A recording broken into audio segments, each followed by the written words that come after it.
Oi, turma. Primeira coisa, desculpa por ontem. Eu sou o tipo da pessoa que eu consigo fazer 10 coisas ao mesmo tempo, mas eu não consigo pensar em 10 coisas ao mesmo tempo. Não sei se vocês conseguem me entender. Ontem, enquanto eu estava fazendo a leitura, eu estava escutando muito barulho da casa do vizinho. Eu acho que deve estar em obras lá, não sei. E esse barulho estava me incomodando, como se não bastasse o barulho do vizinho, de vez em quando o cachorro do outro vizinho, e assim, a preocupação de ter que dar conta da leitura, tudo isso foi sobrecarregando e eu tentei de todas as formas compreender o texto e eu não estava conseguindo colocar nada na cabeça. Aí eu tenho o hábito de ver os vídeos que eu faço de noite, eu não edito, então do jeito que acontecem as coisas aqui, acaba saindo o vídeo, né? E eu não editei, eu não vou voltar atrás, não vou apagar o vídeo, até porque teve comentários, teve uma pessoa que tentou me ajudar, me localizar na informação, eu achei o máximo, eu agradeço. E finalmente eu consegui entender, depois de assistir umas 10 vezes isso aqui. Porque eu falei assim, não, eu preciso ter certeza daquilo que eu tô falando, não pode ser assim, então, né? Talvez seja, não. Aí caiu, né? De acordo com o que a pessoa falou, caiu a ficha, eu acalmei de noite, fui ver.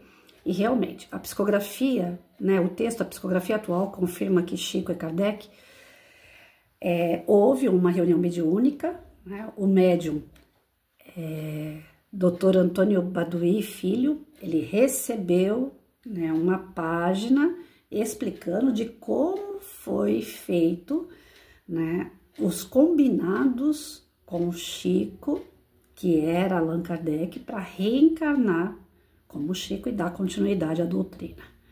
Ufa! Porque eu fiquei naquela assim, será que o Chico estava em desdobramento e foi ele que relatou isso, né, dentro de uma sessão mediúnica? Então, assim, o meu tic-teco ontem, ele chegou ao auge um querendo pegar o outro, né? Mas aí, finalmente, através do que a pessoa me disse, que eu não me recordo o nome agora, lá no YouTube, o comentário foi providente, me ajudou a esclarecer. E depois eu assisti o vídeo várias vezes e falei, meu, eu cometi tanto mico ontem que, nossa senhora, não é nem mico, é gorila. Mas eu tentei de todas as formas entender o texto e eu não conseguia. Por quê? Um detalhe dele também, diálogo.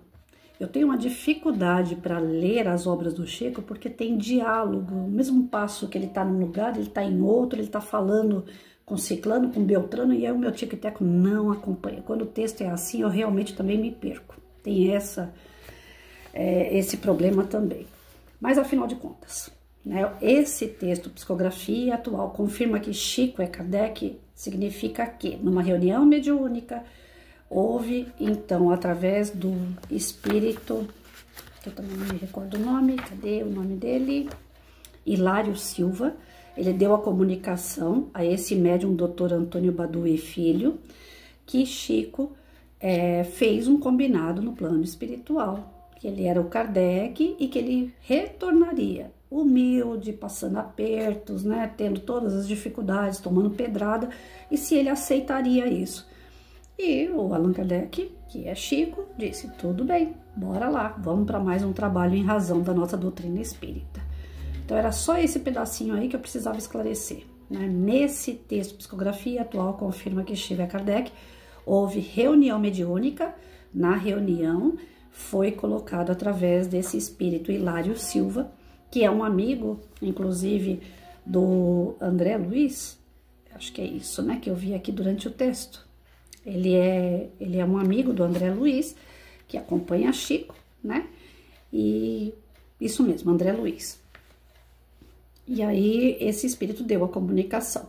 No final das contas, foi perguntado a Chico se poderia propagar esse tipo de comunicação. E o Chico disse que sim, que não seria segredo nenhum. Então tá aí, o texto de ontem. Agora vamos para o texto de hoje.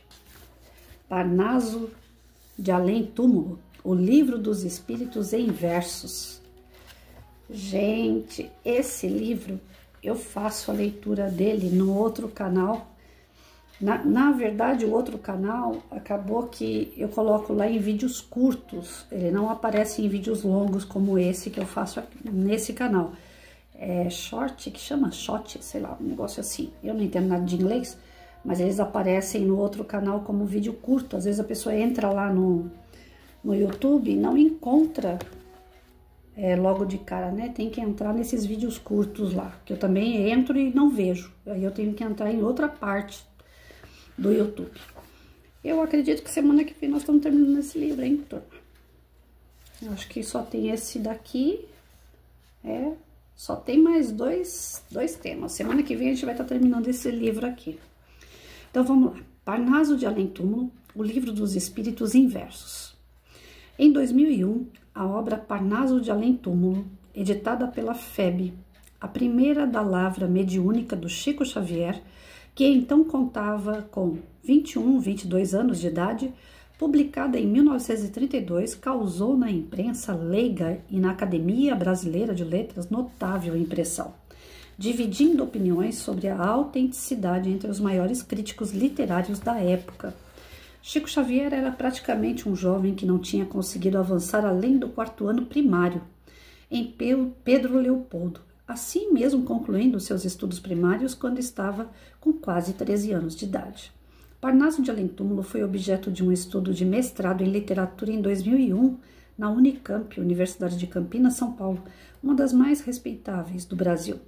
O autor da tese de mestrado, o Dr. Alexandre Caroli Rocha, depois de estudos exaustivos, chegou à conclusão de que Parnaso era o livro dos espíritos, em versos, de vez que todos os seus temas estavam ali desenvolvidos pelos poetas portugueses e brasileiros, que espiritualmente por ele se responsabilizaram, sendo posteriormente entrevistado pela Folha Espírita de São Paulo, capital, que lhe perguntou a respeito do segundo ponto da pesquisa que destacou Alexandre. Ele respondeu: pois é, o Parnaso de Além Túmulo possui 2 linhas de força. O seu núcleo temático, que aponta o livro dos espíritos, e sua tentativa de combinar conteúdos espiritualistas, os quais representam uma novidade em relação à obra de grande porte dos poetas mencionados na antologia, com a reprodução das vozes poéticas peculiares dos autores a quem os versos são atribuídos. Como se percebe, um trabalho de extrema dificuldade. Quanto aos poemas que analisei, foi possível constatar que existe um extraordinário domínio por parte de quem os concebeu das particularidades poéticas dos escritores a quem são imputados. Na última pergunta que a Fé a ele dirigiu, o Dr. Caroli considerou: analisando o histórico das edições, cheguei à conclusão de que sua versão final pretendeu abranger, sob a forma poética, os principais temas de O Livro dos Espíritos de Allan Kardec. A obra mediúnica de Chico Xavier, principalmente com Emmanuel e André Luiz, é sem dúvida um desdobramento da obra kardeciana. Literalmente, chega-se com facilidade à conclusão de que Chico é a reencarnação de Kardec. Ele pode ser considerado o maior fenômeno mediúnico da história da humanidade, excetuando-se, evidentemente, a Jesus Cristo, o médium de Deus. Chico Xavier foi o livro dos médiuns encarnado, posto que possuía todas as faculdades mediúnicas descritas pelo codificador na referida obra do Pentateuco. A verdade é que se Chico foi a reencarnação de Allan Kardec, dizemos isso aos que refutam semelhante tese. Chico conseguiu ser maior do que ele, o que não se pode dizer que seja antidoutrinário, porque o Espiritismo nos ensina que de uma existência a outra é natural que o espírito evolua. Chico Xavier criou uma identidade espiritual para o Brasil, coisa que o nosso país não possuía, porque sempre adotou a influência cultural e espiritualista de outros países, sendo que hoje pode-se dizer que o espiritismo, tendo nascido na França, cresceu e vem se tornando adulto no Brasil. Vivendo em uma época de transição planetária, é natural que o espiritismo venha sofrendo através de seu representante máximo entre nós, Chico Xavier, perseguições em várias frentes, causando-nos espécie, principalmente porque tais ataques estejam partindo daqueles que se lhe dizem adeptos, mas que em verdade são espíritos a serviço de escusos interesses de outros espíritos que não desejam que a obra mediúnica de Chico Xavier continue a ser considerada o que ela é, monumental. Então, assim, nesse texto a gente já vê uma colocação que o Parnaso de Além Túmulo, que é a primeira obra do Chico, ele vem com a continuidade do Livro dos Espíritos, né? São vários espíritos, são vários textos de vários segmentos e com o conteúdo do Livro dos Espíritos. Então, dá uma olhadinha só, para quem não conhece. É uma obra grande, ela possui, nessa edição aqui, 462 páginas. É como se fosse o Livro dos Espíritos mesmo, que o Livro dos Espíritos, o que eu tenho aqui, que é um pouco compacto, 359 páginas, né? E aqui a gente vai ter, neste livro, vários autores no campo espiritual. A Bel Gomes, A.G. Albérico Lobo, Alberto de Oliveira, Alfredo Nora, Alfonso de Guimarães, Alma Eros, Álvaro Teixeira de Macedo, Amadeu, Amaral Ornelas, Antero de Quental, Antônio Nobre, Antônio Torres, Arthur Azevedo, Augusto de Lima, Augusto dos Anjos, gente do céu, como eu penei para ler os poemas dele. Alta de Souza eu amei, B. Lopes, Batista Cepelos, Belmiro Braga, Bittencourt Sampaio, Carmen Sinira também eu gostei bastante, Casimiro Cunha também gostei muito, Casimiro de Abreu, Castro Alves, Cornélio Bastos, Cruz e Souza eu estou lendo, comecei essa semana.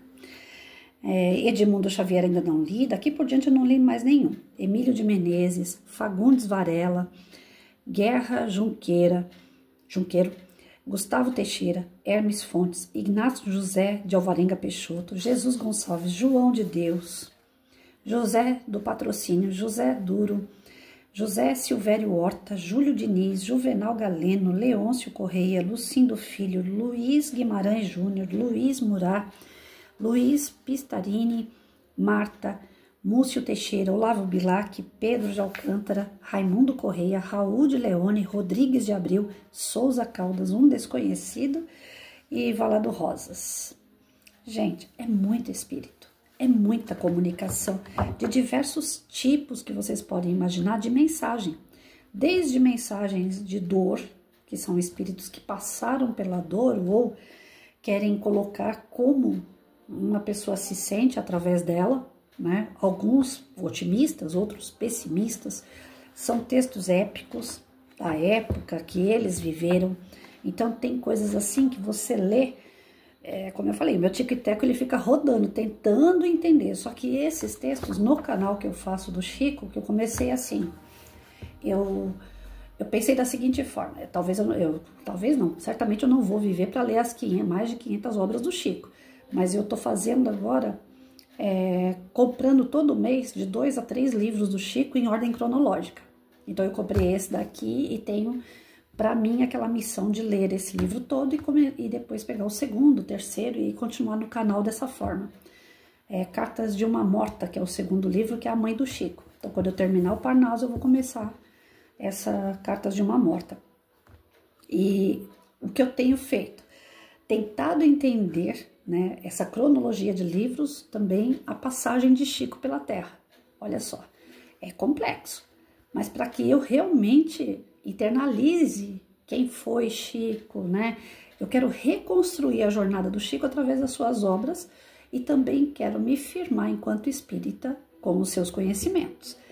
Então eu tô fazendo isso num canal, tô fazendo os estudos, mas pensa que é fácil isso? Na primeira obra eu já tremo, o Parnaso é tremendo, sabe? O Livro dos Espíritos que você vai lá e volta, porque você não consegue adquirir todo o conhecimento de uma vez só, né? Se me perguntarem assim, qual é um dos espíritos que tem aqui? Gente, eu já li vários, eu não consigo, pelo menos o meu tic-teco não acompanha. Eu tenho que voltar aqui e falar assim, eu já li fulano, ciclano, beltrano.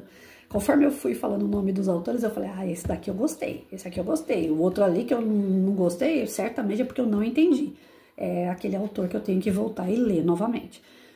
Então, a questão de estudar não é a mesma coisa de você expor. Quando alguém fala pra mim assim, você fala bem, né? Você pode expor temas, você pode ser uma palestrante. Eu sou uma palestrante de meia boca, porque Na verdade, eu não quero, a minha intenção não é expor, é estudar, que nem aconteceu ontem. Eu não entendi, uma pessoa veio lá e falou, Patrícia, eu entendi dessa forma. É estudo. Eu não consigo montar um grupo de estudo. Né? Geralmente, quando a gente monta um grupo de estudo, começa muito bem, depois o pessoal começa a falhar, falta mais do que aparece. Então, eu prefiro expor na internet e trocar ideia. Né? Então, o meu objetivo é passar aquilo que eu entendo, mas não de impor, mas sim de trocar informação. Estou colocando isso, que foi o que entendi. E você, o que foi que você entendeu? Joga para mim de volta. Isso faz com que eu realmente aprenda. Então, a minha intenção é ajudar, mas principalmente estudar e aprender. Eu estou estudando, não estou expondo. É o que eu sempre falo nos vídeos, eu estou apenas estudando. Sou uma curiosa da doutrina e quero entender, quero aprender para me tornar uma pessoa melhor de fato. Porque ler, qualquer um lê, mas vocês viram que para entender não é assim. Para entender, às vezes você precisa de um empurrãozinho, uma força. Graças a Deus existem professores. Nessas horas que eu falo assim, né? Bravos são os professores de fato, professores bons que entram numa sala de aula e dão conta do seu recado, porque não é fácil você orientar pessoas a compreenderem a vida, a entenderem conteúdos, a usarem esses conteúdos nas suas vidas. Eu fui professora há mais de 32 anos, mas do beabá, né? Tentando ajudar as crianças a entenderem que a vida pode ser prazerosa, a gente pode ter sonhos mesmo diante das dificuldades, mas é um outro padrão, né? É algo assim mais imediatista, do tipo, você não consegue ler, então vai ser manicure, vai ser cabeleireiro, vai ser jornaleiro, sabe? Então, é diferente de quando você fala de moral. A moral é algo muito interno, demora muito para você conseguir atingir a moral de uma pessoa. A pessoa se conscientizar que ela precisa realmente mudar e que ela tem condições de se tornar melhor. Então, essa reforma íntima não é para qualquer um, nem para si próprio e muito menos para você levar isso ao outro, né? E o engraçado é assim, que conforme a gente vai lendo, pelo menos no Parnaso eu senti isso, não sei se é porque os autores foram ficando mais brandos também. No começo eu gaguejava muito, não entendia quase nada e depois as coisas foram caminhando de uma forma assim mais natural. Eu ainda gaguejo, ainda tenho dificuldade de entendimento, mas não tanto quanto lá no começo. Mas é uma obra que eu sugiro que todos devam conhecer, Parnaso de Além Túmulo. Realmente são muitos espíritos, são muitos ensinamentos, tem poema que conforme você vai lendo, eu pelo menos gostava muito de Cecília Meirelles, Fernando Pessoa, quando eu era mais moça, né? E tem poesias que se assemelham a esses autores, que falam assim da questão da natureza, de você contemplar o belo, contemplar as obras que Deus criou, né? E quando chega assim poemas desse tipo, eu não sei quanto a vocês, o que vocês vão sentir, mas vai por mim. Quando chega em obras desse tipo, gente, parece que você tá flutuando. Conforme você vai lendo, você vai sentindo o seu espírito expandir, sabe? Pelo menos eu senti. É uma experiência minha. E foi legal, foi bacana. Agora, tem outras obras, como eu falei, não entendi nada, gaguejei pra caramba, muito difícil, e aí tem que retomar a lição. É o que acontece com a nossa experiência aqui no plano material, né? Toda vez que a gente não aprende uma lição, o que acontece? Vamos ter que voltar, vamos ter que reencarnar para aprender aquela lição. Pra vocês verem que tudo tem uma inteligência de Deus por trás. Nada realmente é o acaso, né? Desde uma simples leitura até uma encarnação de uma pessoa. Tudo tem um propósito e chega na hora certa, no momento certo. Como eu tive tantos anos para ler Parnaso, se eu tivesse lido lá atrás, certamente eu ia olhar e falar assim, não quero saber disso aqui não, muito difícil, eu vou desistir. Eu li o Nosso Lar, quando eu tinha, acho que, tô com uma rinite, gente, eu acho que eu tinha uns 17 anos, 16, 17 anos, quando eu peguei o Nosso Lar. E como tem essa questão dos diálogos de vários personagens, cada hora tá num lugar, eu não consegui entender. Eu vim entender o Nosso Lar quando veio a obra em vídeo, que aí eu comparei com as partes que eu já tinha lido. Falei, essa parte agora eu entendi. Pra vocês verem como que esse loiro aqui não é meu, mas pegou a raiz. Sou difícil de entender. E as pessoas falam assim, ah, mas as obras tinham que ser mais fáceis. Eu acredito que a providência de Deus, ela não erra. Se nós temos obras difíceis, é porque eles estão puxando a gente, alavancando a gente, né, para sair do comodismo, do popular, né, do colóquio, né, porque se a gente ficar sempre conversando, falando sobre as coisas que são apenas ali do nosso convívio, a gente não cresce. Então, às vezes é necessário dar essas puxadas, né, e muitos acabam sucumbindo, desistindo pela dificuldade mesmo. Eu compreendo porque eu também já fiz isso. Mas vai chegar uma hora que o espírito não tem como, ele vai ter que pegar aquele caminho de volta e falar, não, agora eu vou encarar, porque eu preciso, né? Foi o que aconteceu comigo. Então, ele faz aí a propaganda de que o Parnaso, ele veio para definir, né, para bater o martelo, tipo assim, Chico é Kardec. Parnaso nasceu nas mãos de uma pessoa semi-analfabeta, que não tinha nenhum tipo de linguagem, nem conhecimento para esses tipos de conhecimento, não tinha a vivência, né, física dessa encarnação, nem pessoas em sua volta que trouxesse esses tipos de informações, de textos, né. Então, ficou mais do que claro de que como que pode uma pessoa tão simples, a semi-analfabeta, receber esses tipos de mensagens. Só mesmo um espírito bem evoluído. Então, aí é onde fica praticamente a certeza de que Chico veio para completar as obras lá do Kardec, né? E dar continuidade à doutrina espírita, fazer com que ela renasça e que ela traga ao povo, né, mensagens de paz, de esperança, de motivação, de certeza da vida futura. Eu creio que a gente, pela nossa miscigenação, né? No Brasil tinha os índios, depois vieram os negros, e aí os portugueses, ao final, vieram e colonizaram de fato e ficaram aqui, porque a nossa colonização foi de exploração. Teve dois tipos de colonização aqui na América. Grande parte dela foi de povoamento, mas nós fomos de colonização. E de colonização, os portugueses vinham aqui, pegavam o que interessava e levavam embora para Portugal e para os outros países da Europa. E aqui sempre sendo explorado, sempre tirando e levando. E ninguém vinha para investir no país. Os índios, com a cultura deles, ficavam sempre na mesma, né? É o que a gente fala aqui dentro do campo espiritual, tem aqueles espíritos que ficam estagnados, nem para trás nem para frente, ficam ali paradinho. Então os índios estavam por mais conhecimento que eles tivessem, eles estavam ali estagnados. Foi preciso toda essa miscigenação para que tudo caminhasse, né? É necessário às vezes o caos. A gente fala assim, nossa, mas os índios estavam tudo quietinho aqui, veio os portugueses, exploraram, mataram, né? Sequestraram, fizeram coisas horríveis e tal. Mas ao mesmo passo fizeram com que essa turma toda se mexesse e progredisse. Não é progressão material, como todo mundo fala, mas eles estavam vivendo tão bem agora, olha só.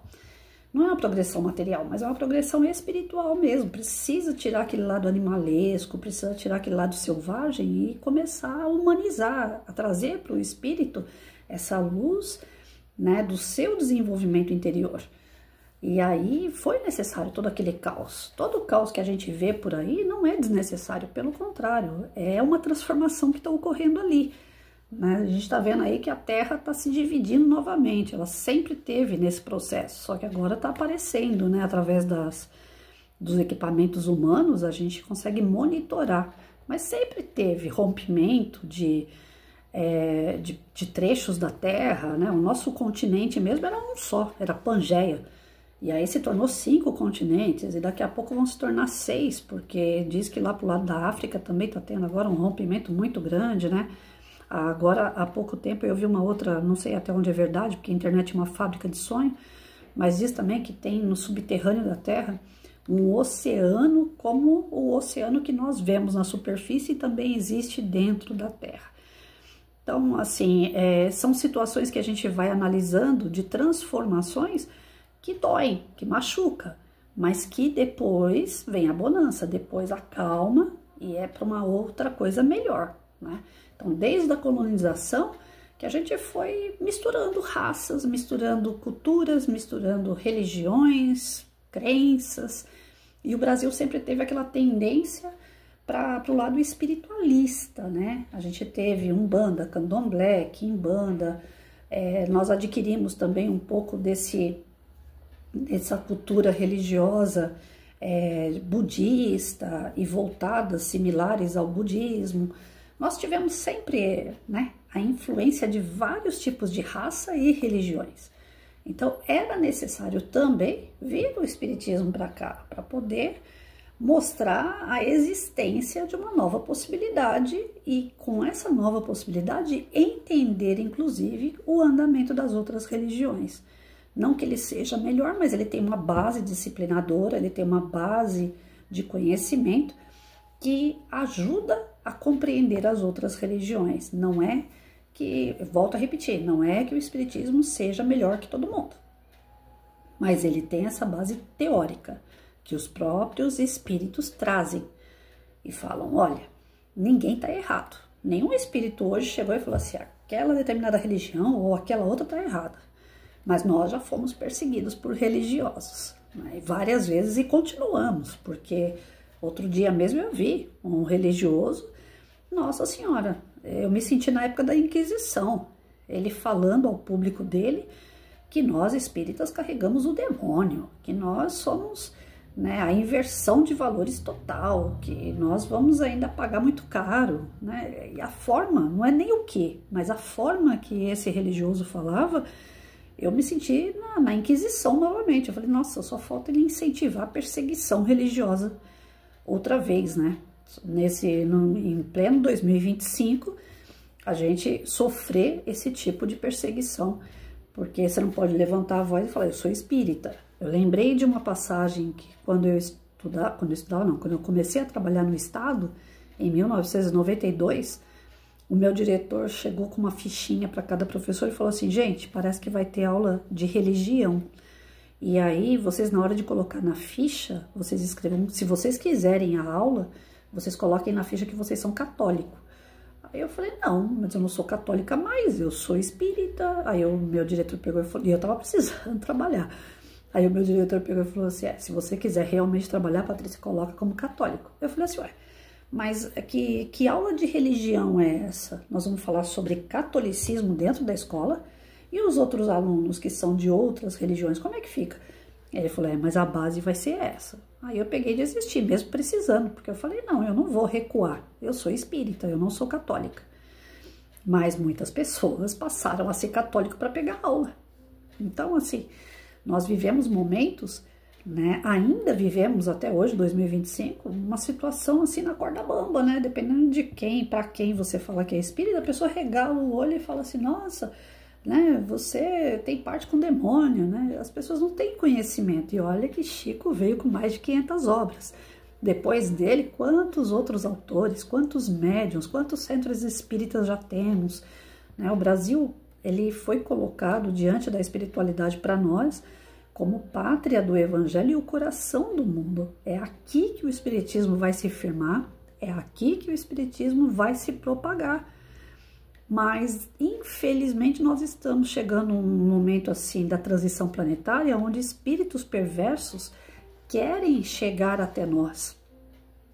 E eles querem tumultuar, porque, na verdade, na transição planetária, nós estamos saindo do provas e expiações e entrando na regeneração.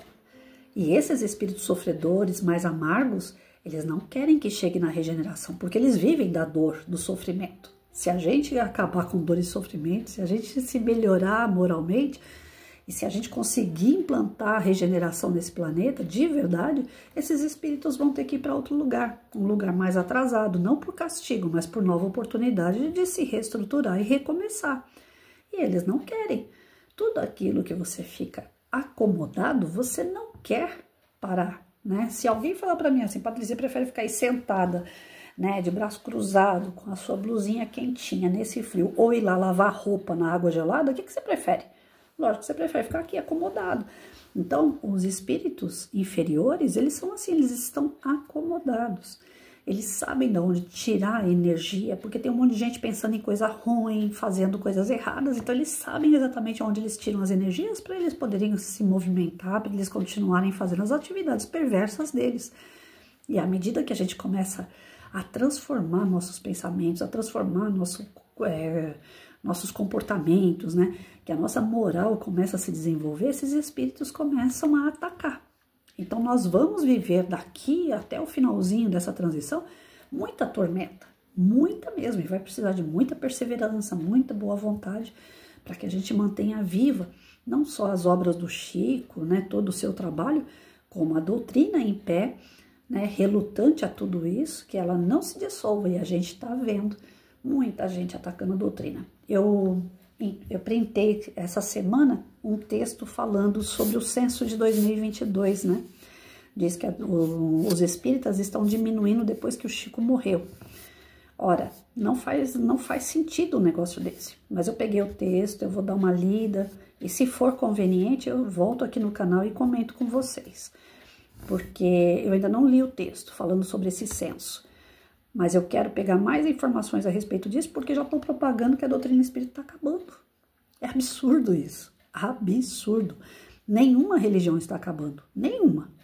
Agora, que os ataques vão ser fervorosos em cima da doutrina? Vai. Porque é aquela religião que vem com a ciência e a filosofia. Faz com que você reflita, faz com que você tenha provas, faz com que você tenha conhecimento, que você se desenvolva, que você se torne melhor, que o planeta acompanhe essa melhora de cada indivíduo, que aqui vai ficar um lugar bom. Você acha que não vai ter ataque, gente? Não precisa nem ler muito, né, para saber que vai. Então, cabe a cada um de nós, mais do que nunca, orar e vigiar, porque a coisa tá fervendo mesmo, né? Vamos lá. Assim como o Chico teve tantas dificuldades e não deu para trás, Allan Kardec atravessou uma série de dificuldades e não deu para trás. Jesus e tantos outros vieram com essas missões maravilhosas de alavancar nossa moral, de fazer com que a gente se torne seres melhores. Olha, com certeza, à medida que a gente vai melhorando, os ataques vão sendo cada vez maiores. Não adianta imaginar assim, então eu quero ficar aqui assistindo televisão, não quero saber de ataque nenhum, não. Você vai ficar que nem os índios na época da colonização, né? Tudo ali, paradinho ali, sem ir para frente nem para trás. Eu acho que a nossa ideia não é essa, né? Deus nos criou, não foi para ficar estagnado, foi para evoluir. E à medida que a gente evolui, o prazer, a alegria que a gente sente é algo assim maravilhoso. E a gente já vê isso nas pequenas ações. Quando você faz o bem para alguém e essa pessoa fica extremamente feliz e agradecida a você, você não fica feliz? Então, o nosso objetivo é isso, é a nossa utilidade, é a gente estar sempre pronto para servir e não para ser servido. Muita gente fica esperando ser servido, por isso que é infeliz. A felicidade não consiste em ser servido, a felicidade consiste em servir, não ser usado, mas ser útil.